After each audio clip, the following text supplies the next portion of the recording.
to make my favorite Amish dessert. It's a pie. Again, I love my Amish pies. It's called a peanut butter pie, and I've never seen it made by any people other than the Amish. First, we're going to cook our filling, which means we need to bring this milk to a boil. While that milk is coming to a boil, we're going to make a paste to add to it to make the filling, which means we have to separate our eggs because we're only using egg yolks. Once the eggs are separated, beat the yolks up a little bit and then start adding the rest of your ingredients. I always use raw sugar, organic, because I like trying to stay healthy.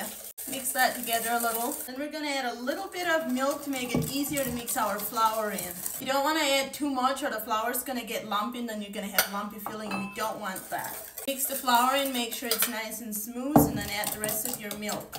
That's the paste, only 3 ingredients. Something that I forgot to mention is do not let your milk boil over because that will cause a mess, and I just did let mine boil over. I cleaned the mess up, but yeah, it makes it messier. Once it is boiling, add your paste to it. You have to stir it all the while, and as soon as it's all added in, you have to let it come to a boil and boil it slowly until it turns thick.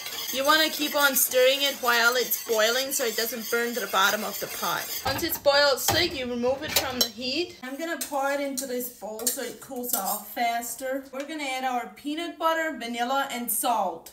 I always use creamy peanut butter. You can use crunchy, but I don't recommend it. If you ever question why I add salt to everything, because it makes everything better. If you have something that tastes bad, don't add salt because it will bring the taste out more. I'm using vanilla out of a little shot glass because I had to borrow it from my neighbor. We're going to stir that all in. It's all mixed in, and this will thicken as it cools, but if you do want it more thick, you can just add a little bit more flour. Now I'm going to put this in the fridge to cool it, and I'm going to cover it with foil so it doesn't get a hard shell over the top of it. Well, that's cooling. We're going to make what's called the crumbs of this peanut butter pie, and this is what makes it peanut butter pie. Powdered sugar and peanut butter, and again, a little bit of salt, and mix it together to make crumbs. Always want to put your powdered sugar in first so the peanut butter doesn't stick to your container and make it all messy. Also, if any of y'all ever wonder what kind of salt I'm using, I always use Himalayan pink salt. Now we mix this together. I always use my hands because that is just the way I was taught to do, but I'm pretty sure you could use a fork and it would turn out the same. This is what you want the crumbs to look like. You want them to be just wet enough that you can go like that and it forms a little ball, but it crumbles apart easily.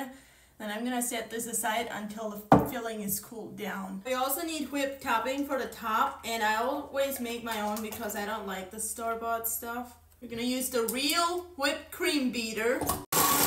To sweeten my whipped cream, I always use powdered sugar, and then I flavor it with a little bit of vanilla. Let's add some to taste. I'm using a cup of cream. It's beaten stiff now, so I'm going to set that aside. Now it's time to layer everything. We have a crust, we have our crumbs, we have whipped topping, and we have the filling, which is also cold by now. This is how thick the filling is now that it's cold. For our first layer, we're going to take crumbs and put it in the bottom of the crust. Make sure they're all spread out evenly. We're going to top it with the filling. You might not need all of this filling. Depends on how thick you want your pie. Then we're going to put more crumbs on top of the filling. You don't want to use all of the crumbs on top of the filling because you need some more for the top. Then we're going to put whipped topping on it. Make sure the whipped cream is all spread out evenly to the edges. And we sprinkle the rest of the crumbs on top. This is how it looks before you cut into it. It is just gorgeous. I'm going to cut into this right away because I can't wait. The crust in this thing is homemade, so it's nice and flaky without falling apart. This is what I mean when I say if you want it a little thicker, you can so it's more stable, but I love mine when it's a mess, and